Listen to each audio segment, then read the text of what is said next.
सोचिए, एक ऐसा रेसर जो कभी F1 का अगला सुपरस्टार माना जाता था, मगर एक खतरनाक एक्सीडेंट ने उसे रेसिंग की दुनिया से हमेशा के लिए गायब कर दिया। पूरे 30 साल बाद जब उसके पास न घर है, न परिवार, न पैसा, तब एक डूबती हुई F1 टीम उसके पास आखिरी उम्मीद लेकर आती है। मगर सवाल यह है, क्या एक 60 साल का बूढ़ा रेसर अपनी रीढ़ की हड्डी के गहरे जख्म के साथ F1 के 7 बार के वर्ल्ड चैंपियन को हरा पाएगा? और अगर हाँ, तो जीतने के बाद उसने अपनी ट्रॉफी लेने से मना क्यों कर दिया? चलिए शुरू करते हैं आज की कहानी। कहानी की शुरुआत ढलती उम्र के एक रेसर सोनी को दिखाते हुए होती है, जो इस वक्त डेटोना नाम की मशहूर रेस में पोर्श टीम की तरफ से रेसिंग करने वाला है। लेकिन दोस्तों, आप लोग सोच रहे होंगे कि ये कोई आम रेस है, जबकि ये 24 घंटे लगातार चलने वाली एक खतरनाक रेस है। इस रेस में हर कुछ घंटे बाद ड्राइवर्स बदलते रहते हैं और इस वक्त सोनी की टीम सबसे आखिरी पोजीशन पर रेंग रही है और अब बारी है तीसरे ड्राइवर यानी सोनी की। वहीं टीम के कैप्टन को सोनी से बहुत बड़ी उम्मीदें हैं कि वो नंबर 1 पर चल रही BMW की टीम को पछाड़ देगा और सोनी भी ट्रैक पर उतरते ही पहले ही मोड़ पर अपना ऐसा खतरनाक हुनर दिखाता है कि एक साथ 3 गाड़ियों को ओवरटेक कर देता है। लेकिन असली धमाका तो तब होता है जब उसकी किस्मत चमकती है और आगे चल रही एक कार का इंजन फेल हो जाता है। सोनी बिना वक्त गंवाए सीधे दूसरे नंबर पर पहुंच जाता है। अब उसके सामने सिर्फ एक ही कांटा था, सबसे आगे चल रही BMW कार। जहां बाकी के रेसर्स मोड़ आते ही ब्रेक दबा देते थे, वहीं सोनी अपनी जान की परवाह किए बिना फुल स्पीड में गाड़ी को कट मारता है और पोर्श टीम को सबसे आगे नंबर 1 पर पहुंचा देता है। इसके बाद अपनी बारी खत्म होने पर जब सोनी गाड़ी अगले ड्राइवर को सौंपता है तो उसे कड़क आवाज में समझाता है कि मैंने गाड़ी तुझे पहले नंबर पर ला कर दी है, भूतनी के मेरी इस मेहनत को बेकार मत जाने देना। और कुछ ही देर में फैसला सबके सामने होता है। जिसकी उम्मीद थी सोनी की टीम डेटोना रेस की चैंपियन बन जाती है, लेकिन हैरान करने वाली बात ये थी कि सोनी को इस जीत की कोई खुशी नहीं थी। यहाँ तक कि वो जीती हुई ट्रॉफी को छूने से भी मना कर देता है, क्योंकि उसका मानना है कि ये चमचमाती ट्रॉफियां सिर्फ उसके लिए बद्दुआ लाती हैं। लेकिन टीम का कैप्टन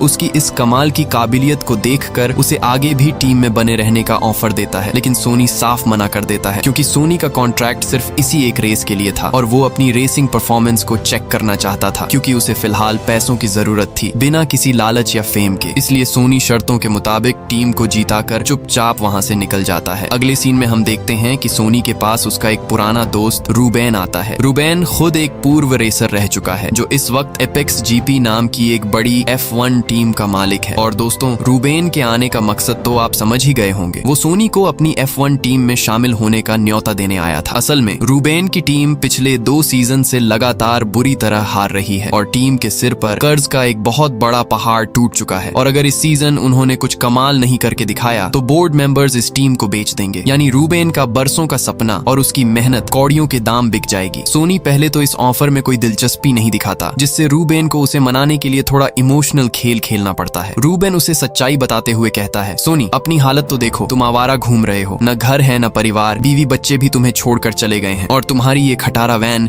जिसे तुम अपना घर मानते हो, इसके सिवा तुम्हारे पास है ही क्या? इसके बाद रूबेन उसे फ्लाइट का टिकट थमाते हुए कहता है कि वो उसका इंतजार करेगा। इसके बाद कहानी शिफ्ट होती है फॉर्मूला 1 के चमचमाते ट्रैक पर, जहां एपेक्स जीपी की टीम प्रैक्टिस कर रही है। और दोस्तों, आपको मैं F1 रेसिंग के बारे में थोड़ी बहुत नॉलेज दे देता हूँ। ये सिर्फ स्पीड या रेसिंग का खेल नहीं है, यहाँ तकनीक, हवा का दबाव और 1 सेकंड के 100वें हिस्से की कीमत भी मायने रखती है। इस टीम के पास फिलहाल सिर्फ एक ही रेसर बचा है, जिसका नाम है जोशुआ, क्योंकि बाकी सब रेसर टीम की डूबती नैया देखकर खिसक चुके हैं और F1 के नियमों के मुताबिक हर टीम को 2 रेसर्स उतारने ही होते हैं। और यही वजह थी कि रूबेन सोनी को टीम में लाना चाहता था। खैर, यहाँ हमारी मुलाकात होती है टीम की टेक्निकल डायरेक्टर कैट से, जो टीम की कार को बेहतर बनाने का काम करती है। और जब कैट जोशुआ से पूछती है कि कार में क्या कमी है, तो वो नौसिखिया रेसर अपनी कमियां छुपाने के लिए इधर उधर की फालतू बातें करने लगता है। जोशुआ का ध्यान रेसिंग से ज्यादा अपने करियर और इमेज चमकाने पर है। खासकर जब से उसे टीम की कंगाली की खबर मिली है, वो बस खुद को सोशल मीडिया पर स्टार दिखाना चाहता है, ताकि टीम बिकने के बाद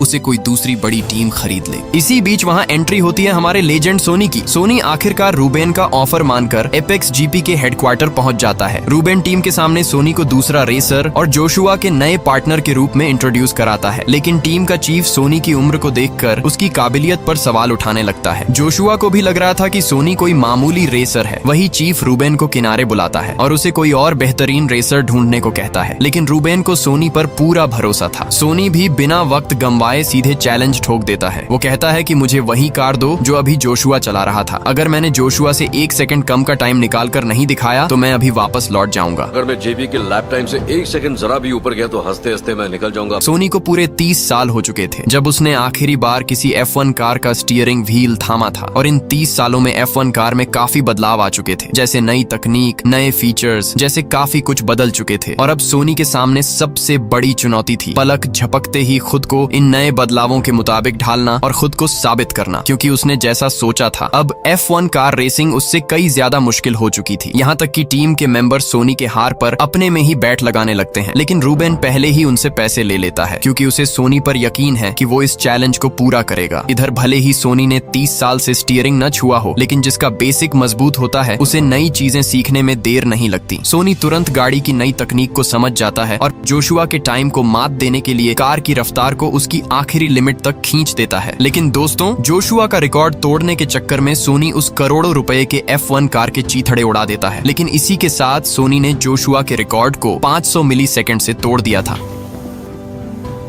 चैलेंज पूरा हो चुका था और अब सोनी एपेक्स जीपी का नया ऑफिशियल ड्राइवर बन जाता है। इसके बाद सोनी को एपेक्स जीपी के मेन हेडक्वार्टर ले जाया जाता है ताकि उसकी मुलाकात टीम के बाकी स्टाफ से कराई जा सके। साथ ही पहली प्रेस कॉन्फ्रेंस बुलाई जाती है। प्रेस कॉन्फ्रेंस में जोशुआ सोनी को बूढ़ा ड्राइवर कहकर उसका मजाक उड़ाता है, लेकिन फिर भी सोनी के चेहरे पर मुस्कान थी। और जब जोशुआ के बाद उसका नंबर आता है तो एक सीनियर F1 जर्नलिस्ट सीधे उसकी दुखती रग पर हाथ रख देता है। वो सोनी की पर्सनल लाइफ और उसके पास्ट के काले पन्नों को लेकर तीखे सवाल पूछने लगता है। लेकिन यहाँ देखिए सोनी का स्वैग, उसे अपनी इमेज चमकाने की कोई फिक्र नहीं थी। वो दुनिया और सोशल मीडिया की परवाह किए बिना मीडिया को करारा जवाब देता है और सबकी बोलती बंद हो जाती है। सोनी का पूरा फोकस सिर्फ अपनी नई जिम्मेदारी पर था। वो पूरे 1 महीने तक कड़ी मेहनत करता है और उसकी लगन देखकर पूरी टीम हैरान रह जाती है, क्योंकि पूरे 1 महीने तक सोनी हर रोज सुबह सबसे पहले ट्रैक पर पहुंचने वाला बंदा था। आखिरकार वो दिन आ ही जाता है जिसका सबको इंतजार था, British grand prix Silverstone. Sonny पहली बार जोशुआ के पार्टनर के रूप में एपेक्स जीपी की जर्सी पहनकर रेस ट्रैक पर उतरता है। रेस शुरू होने से पहले रूबेन सोनी की मुलाकात अपने पुराने दोस्त पीटर से करवाता है, जो उनके टीम का सबसे बड़ा इन्वेस्टर है। खैर, F1 रेस शुरू होने से ठीक पहले सभी ड्राइवर्स टायर्स और ब्रेक्स को गर्म करने के लिए एक वार्म अप लैप लगाते हैं, लेकिन यहाँ सोनी फिर से सबको हैरान कर देता है। जब बाकी गाड़ियां ट्रैक पर दौड़ रही थीं, सोनी अपनी कार को चुपचाप स्टार्टिंग पॉइंट पर ही रोक कर खड़ा रखता है। टीम मैनेजमेंट को लगता है कि कार में कोई खराबी आ गई है, लेकिन ये सोनी की एक सोची समझी चाल थी। वो अपनी कार के टायर्स को सही वक्त पर परफेक्ट टेम्परेचर पर रखना चाहता था और सोनी की ये तरकीब काम कर जाती है। रेस शुरू होते ही उसकी कार गोली की रफ्तार से निकलती है और वो आगे चल रही कई गाड़ियों को ओवरटेक कर देता है। हालांकि इसी बीच असली दुनिया के लेजेंडरी F1 ड्राइवर सर्जियो, जो रेड बुल टीम के लिए खेलते हैं, अपनी रफ्तार का जलवा दिखाते हुए सोनी को पीछे छोड़ देते हैं। इसके बाद 20वां लैप्स पूरे होने के बाद जोशुआ के टायर्स घिस जाते हैं और वो टायर्स बदलवाने के लिए पिट स्टॉप की तरफ मुड़ता है। लेकिन यहाँ घबराहट में क्रू मेंबर्स से एक बड़ी चूक हो जाती है। एक क्रू मेंबर के हाथ से टूल नीचे गिर जाता है और जोशुआ हड़बड़ाहट में गाड़ी उसके ऊपर से ही निकाल देता है। इसके तुरंत बाद सोनी भी अपने टायर्स बदलवाने पिट स्टॉप में आता है और बदकिस्मती से इस बार हाइड्रोलिक जैक में खराबी आ जाती है। इस तकनीकी गड़बड़ी की वजह से सोनी के बेहद कीमती कुछ सेकंड्स बर्बाद हो जाते हैं। जब सोनी ट्रैक पर वापस लौटता है तो वो ठीक अपने ही पार्टनर जोशुआ के आगे था। अब होना तो ये चाहिए था कि दोनों मिलकर टीम को जिताने के लिए काम करते, लेकिन बीच में जोशुआ का ईगो आ जाता है। वो सोनी को पीछे छोड़कर नंबर 1 बनने की जिद पर अड़ जाता है और दोनों आपस में ही रेस लगाने लगते हैं। और इस आपसी दुश्मनी का अंजाम ये होता है कि दोनों में से कोई भी रेस नहीं जीत पाता और टीम बुरी तरह हार जाती है। हार के गुस्से में तिलमिलाया जोशुआ बेस पर आते ही अपनी गलती मानने के बजाय उस महिला क्रू मेंबर समेत पूरी टीम पर चिल्लाने लगता है, जिसकी वजह से पिट स्टॉप में देरी हुई थी। वो सोनी को भी अपनी हार का जिम्मेदार ठहराता है, यहाँ तक कि वो हाथापाई पर भी आ जाता है। लेकिन तभी वहाँ मीडिया के कैमरे आ जाते हैं। कैमरों को देखते ही जोशुआ पल भर में अपना गुस्सा थूक कर एक चमचमाती नकली मुस्कान चेहरे पर ले आता है। जोशुआ का ये दोगलापन देखकर सोनी हैरान रह जाता है, क्योंकि जोशुआ की तरह दूसरों पर उंगली उठाने के बजाय सोनी खुद की कमियों को देखता है। इसके बाद रात में जब सोनी कोल्ड सावर ले रहा होता है तो लगती से वो महिला क्रू उसके सामने आ जाती है जिसने गलती की थी। सोनी उसे एक गुरु मंत्र देता है कि गलती होने पर पछतावे के जाल में मत फंसो, बस इतना ध्यान रखो कि ये दोबारा ना हो। महिला क्रू के जाने के बाद रूबेन सोनी के पास आता है और इस नाकामी पर बात करता है। रूबेन कहता है, सोनी तुम भी जोशुआ की तरह ही अड़ियल हो, दोनों में से कोई झुकने को तैयार नहीं था। अगर टीम को बचाना है तो तुम्हें जोशुआ के साथ मिलकर काम करना ही होगा। रूबेन के इस बुरे बर्ताव से सोनी बिल्कुल भी नाराज नहीं होता क्योंकि वो अच्छे से जानता है कि अगर वो आगे भी हारा तो उसका दोस्त रोड पर आ जाएगा। खैर, अगली सुबह सोनी टीम की टेक्निकल डायरेक्टर कैट से मिलता है। सोनी अपने बरसों के तजुर्बे का इस्तेमाल करके कैट के साथ मिलकर कार का एक नया कॉन्सेप्ट डिजाइन करने की बात करता है। वो कहता है कि Ferrari, red bull, McLaren, Mercedes और एस्टन मार्टिन जैसी बड़ी टीमों के पास सीधे ट्रैक पर दौड़ने के लिए हमसे कहीं ज्यादा दमदार इंजन है। इसलिए अगर हमें उन्हें हराना है तो हमें सीधे रास्तों पर नहीं बल्कि मोड़ों पर अपनी कार को सबसे तेज बनाना होगा। हालांकि मोड़ों पर तेज रफ्तार से गाड़ी मोड़ने में एक्सीडेंट का बहुत बड़ा खतरा था, लेकिन सोनी ये रिस्क लेने के लिए तैयार था। वो कैट से कहता है, खतरा चाहे जो हो, तुम गाड़ी को मोड़ों पर सबसे तेज दौड़ने के लायक रीडिजाइन करो। और हाँ दोस्तों, एक मजेदार बात बताऊं, यहाँ सोनी और कैट एक दूसरे पर लाइन भी मार रहे होते हैं। खैर, अब अगली रेस की तैयारी शुरू होती है। एक तरफ जोशुआ मॉडर्न और हाईटेक तरीकों से ट्रेनिंग कर रहा था तो दूसरी तरफ सोनी अपने पुराने और आजमाए हुए देसी अंदाज में पसीना बहा रहा था। दोनों के रास्ते अलग थे लेकिन मंजिल एक ही थी, अगली रेस में अपनी बादशाहत साबित करना। काफी लंबी ट्रेनिंग के बाद जब जोशुआ रात में अपने बेड पर था तो वो अपने लैपटॉप पर सोनी के जवानी के दिनों का एक पुराना वीडियो देखने लगता है। और दोस्तों, यहाँ हमें पता चलता है कि सोनी कोई आम रेसर नहीं था बल्कि उसे F1 का अगला सुपरस्टार माना जाता था। और आज जोशुआ जिस फेम के पीछे भाग रहा है उसे सोनी ने बहुत पहले ही हासिल कर लिया था, लेकिन उसकी एक छोटी सी लापरवाही की वजह से उसके पार्टनर का भयानक एक्सीडेंट हो गया था। और असल में यही वजह थी कि इस सदमे के बाद सोनी अचानक रेसिंग की दुनिया से गायब हो गया था। खैर, कहानी आगे बढ़ती है और हंगरी ग्रैंड प्रिक्स के क्वालिफाइंग राउंड का दिन आ जाता है। पूरी टीम बैठकर टायर्स को लेकर एक जरूरी मीटिंग कर रही थी। F1 रेसिंग में 3 तरह के टायर्स का खेल होता है जिसे आपको जानना बहुत जरूरी है। पहला हार्ड टायर, ये सबसे लंबे समय तक टिकते हैं लेकिन इनकी ग्रिप यानी सड़क पर पकड़ कमजोर होती है जिससे कार टॉप स्पीड नहीं पकड़ पाती। दूसरी मीडियम टायर, ये स्पीड और टिकाऊपन के बीच का एक परफेक्ट बैलेंस होते हैं। और तीसरा सॉफ्ट टायर, ये बहुत जल्दी घिस जाते हैं लेकिन इनकी ग्रिप इतनी फौलादी होती है कि कार ट्रैक पर गोली की तरह भागती है। कैट पूछती है, इसके अलावा कुछ और जानना है प्रोफेसर? सोनी मुस्कुराते हुए कहता है, बस गाड़ी तेज चलाओ। इसके बाद चीफ उनकी कार में मीडियम टायर लगाने का ऑर्डर देता है और जैसे ही रेस शुरू होते ही पहले ही मोड़ पर इतना तगड़ा मुकाबला होता है कि 3 गाड़ियां ट्रैक से बाहर जाकर क्रैश हो जाती हैं। लेकिन उन गाड़ियों के मलबे का एक टुकड़ा सीधे सोनी की कार के टायर से जा टकराता है जिससे उसका टायर पंचर हो जाता है और उसे तुरंत पिट स्टॉप आना पड़ता है। सोनी देखता है कि मीडियम टायर से बात नहीं बनेगी, इसलिए वो चीफ पर दबाव बनाता है कि उसकी कार में सॉफ्ट टायर्स लगाए जाएं। चीफ मना करता है और कहता है कि उसने मीडियम टायर के बदौलत कई ट्रॉफी जीती है, लेकिन सोनी अड़ जाता है और जिद पूरी होने तक कार को आगे नहीं बढ़ाता। आखिरकार चीफ को घुटने टेकने पड़ते हैं। अब पूरे ट्रैक पर सिर्फ सोनी ही ऐसा ड्राइवर था जिसके पास सुपरफास्ट सॉफ्ट टायर्स थे और वो आगे चल रही गाड़ियों का शिकार करना शुरू कर देता है। लेकिन इस बार सोनी मतलबी नहीं था, वो अपनी पिछली गलतियों से सीख चुका था। वो खुद जीतने के बजाय अपने पार्टनर जोशुआ को टॉप 10 में लाने के लिए ट्रैक पर एक ऐसा गंदा खेल खेलता है जिससे सबके होश उड़ जाते हैं। सोनी अपनी कार से ट्रैक पर ऐसा हुड़दंग मचाता है कि चारों तरफ मलबा बिखर जाता है। F1 का नियम है कि जब भी ट्रैक पर कचरा या मलबा हो तो रेस को धीमा करने के लिए सेफ्टी कार को मैदान में उतार दिया जाता है ताकि वर्कर्स ट्रैक साफ कर सकें। इस सेफ्टी कार के आते ही आगे चल रहे रेसर्स की स्पीड कम हो जाती है जिसका सीधा फायदा पीछे चल रहे जोशुआ को मिलता है और वो अपनी पोजीशन मजबूत कर लेता है। लेकिन रेस के आखिरी लैप में जोशुआ वॉकी टॉकी पर चिल्लाता है कि उसके टायर्स पूरी तरह घिस चुके हैं। अगर वो इस वक्त टायर बदलने पिट स्टॉप गया तो टॉप 10 की रेस से बाहर हो जाएगा। जोशुआ को हारता देख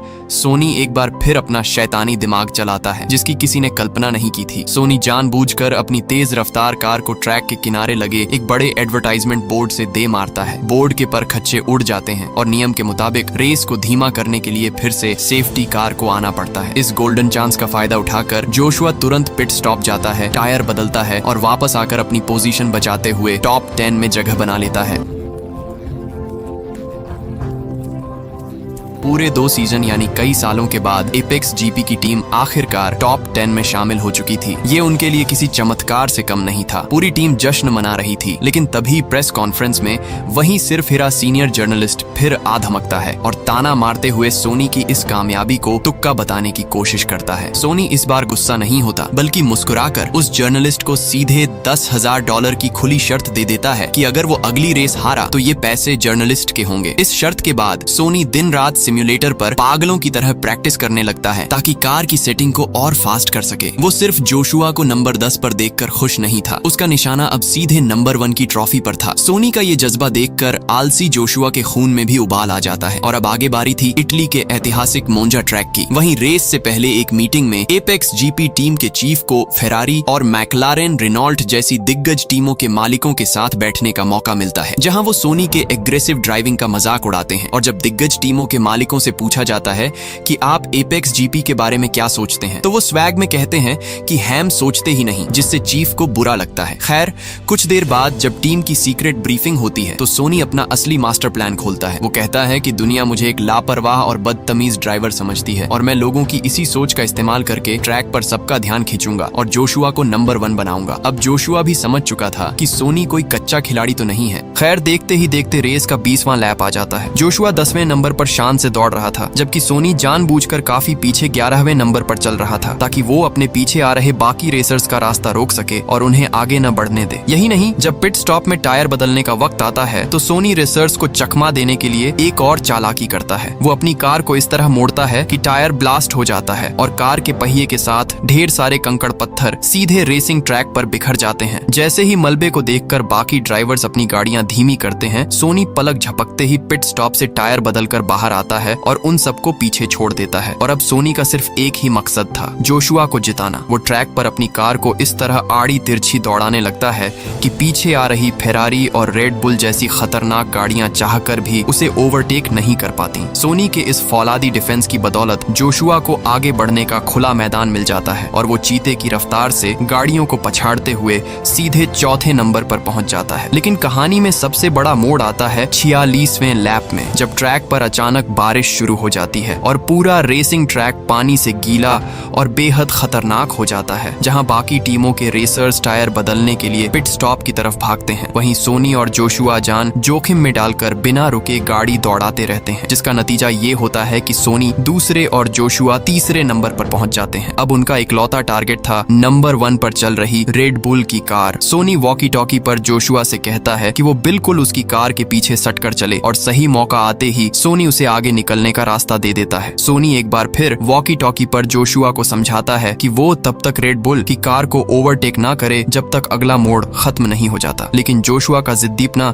उस पे भारी पड़ जाता है और नंबर 1 आने की चाह में मोड़ पे उसकी कार सीधे ट्रैक से उड़ती हुई बुरी तरह क्रैश हो जाती है। सारे टीम के लोग एकदम सन पड़ जाते हैं। वहीं सोनी अपनी जान की परवाह किए बिना जल्दी से जोशुआ की तरफ भागता है और आग की लपटों के बीच कूदकर जोशुआ को खींचकर बाहर निकाल लेता है। वहीं टीम मेंबर काफी डरे थे, क्योंकि ये कोई आम खेल नहीं बल्कि दुनिया की सबसे खतरनाक और जानलेवा खेलों में से एक थी। लेकिन खुशी की बात तो ये थी कि जोशुआ को केवल थोड़ी बहुत चोटें ही आई थी। हालांकि सोनी ने जोशुआ को मोड़ पर इंतजार करने को कहा था, लेकिन फिर भी जोशुआ की माँ सारा का सारा इल्जाम सोनी पर ही डालती है, क्योंकि ट्रैक पर प्लान का मास्टरमाइंड सोनी ही था। वही जोशुआ भी ये सब सुन रहा था, लेकिन वो जानता था कि सोनी की इसमें कोई गलती नहीं है। इसके बाद एक और प्रेस बुलाई जाती है, जहां रूबेन अगले रेस के लिए एक नए ड्राइवर को सबसे मिलवाता है, क्योंकि जोशुआ को डॉक्टरों ने अगले 6 महीने के लिए बेड रेस्ट करने को कहा है। इसके बाद हम देखते हैं कि अगली मीटिंग में अभी भी सबको सोनी पर पूरा भरोसा था, यानी आगे होने वाले रेस में सब उसी के हिसाब से होगा और सोनी सबके अंदर जीत का नया जज्बा भी भर देता है। वहीं बेचारा जोशुआ मीटिंग में बैठकर सिर्फ पछतावे के आंसू बहा सकता था। वही टेक्निकल डायरेक्टर कैट कार का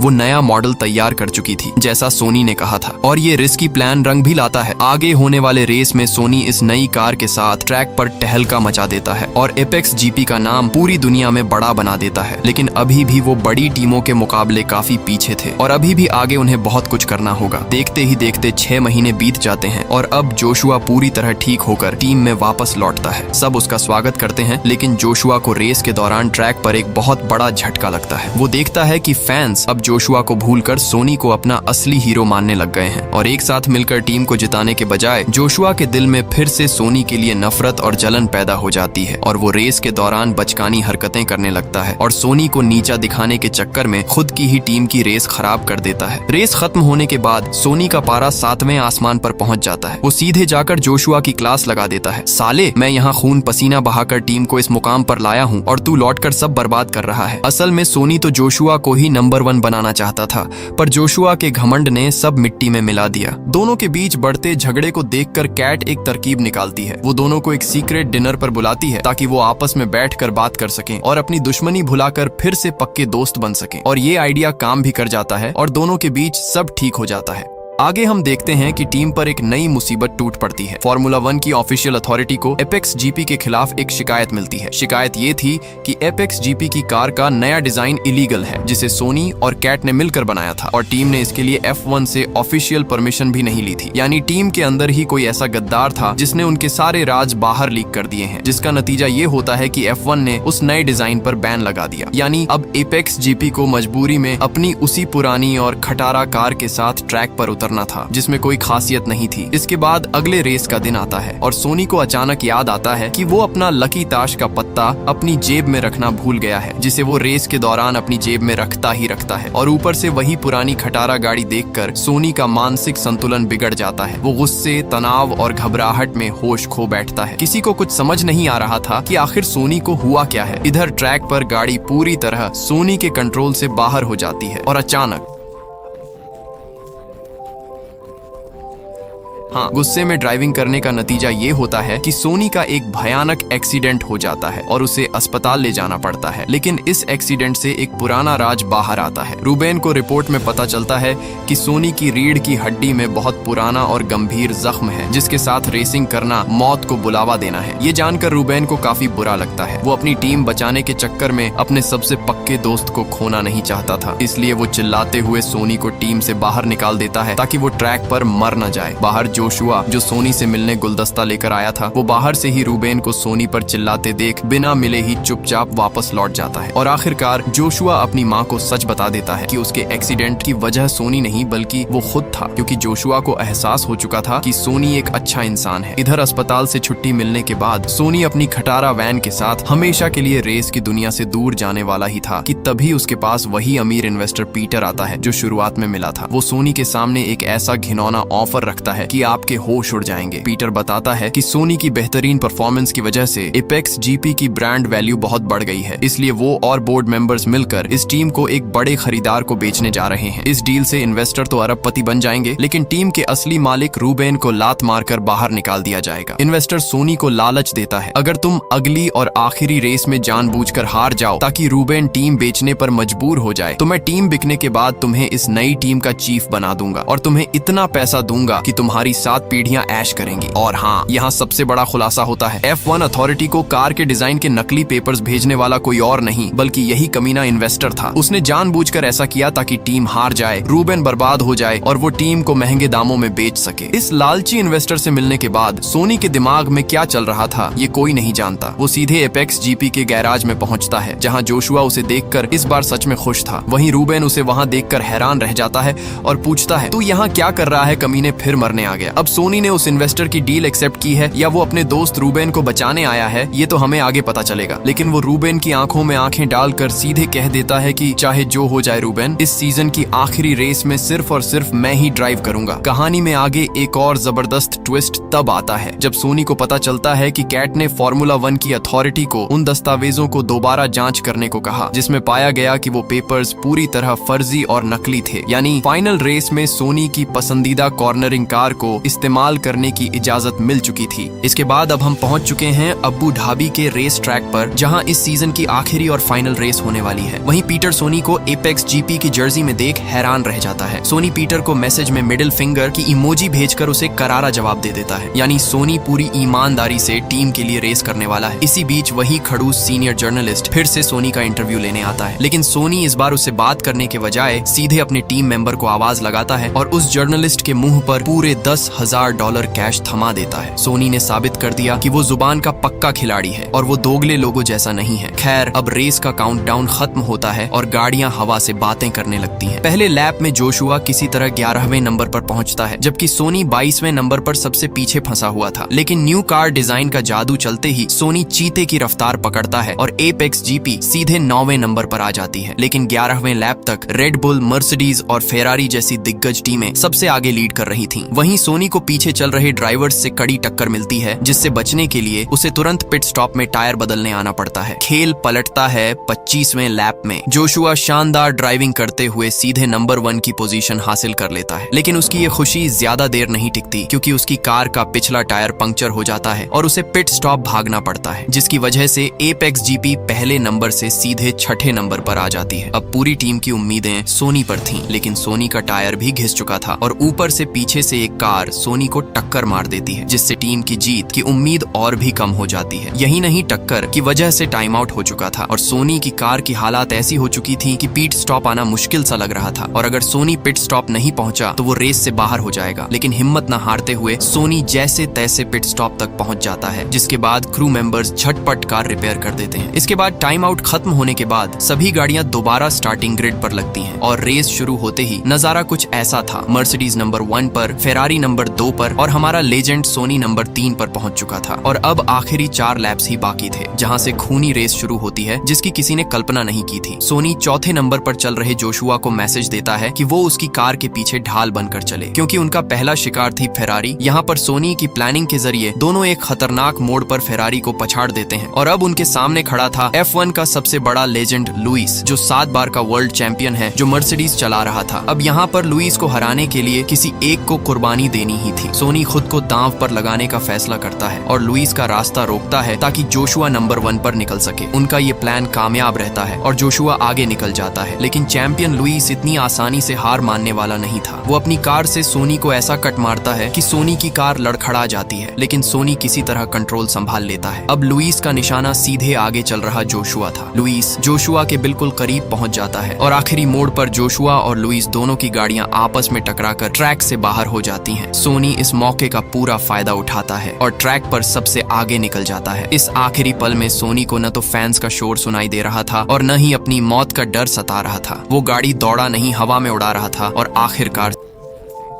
हाँ भाइयों, सोनी फिनिशिंग लाइन को पार करता है और नंबर 1 बनकर वर्ल्ड चैंपियन का खिताब अपने नाम कर लेता है। वही सोनी के इस बेखौफ अंदाज को देखकर रूबेन और पूरी टीम की आंखें फटी की फटी रह गईं। वहीं दूसरी तरफ उस गद्दार इन्वेस्टर को बोर्ड मेंबर्स ने लात मारकर बाहर निकाल दिया। जीत के बाद जब सोनी को चमचमाती ट्रॉफी दी जाती है तो वो उसे लेने से साफ मना कर देता है। दरअसल सोनी ऐसा इसलिए करता है ताकि उसका दिल और दिमाग घमंड, दिखावा और अहंकार जैसी गंदी बीमारियों से दूर रहे और वो इस पल भर की खुशी और फेम के जाल में न फंसे। जहां पूरी टीम शैंपेन उड़ाकर जश्न मना रही थी, सोनी चुपके से उस भीड़ से निकल जाता है। उसका लक्ष्य सिर्फ रेसिंग था, फेम नहीं। वो अपनी पुरानी वैन उठाता है और एक नए सफर पर निकल पड़ता है। तो दोस्तों, आपको यह वीडियो कैसी लगी कमेंट में जरूर बताइए। वीडियो को लाइक करें और फिल्म लिपि चैनल को सब्सक्राइब करें। साथ ही बेल आइकन दबाना मत भूलिए ताकि हर नई आने वाली वीडियो सबसे पहले आप तक पहुंच सके।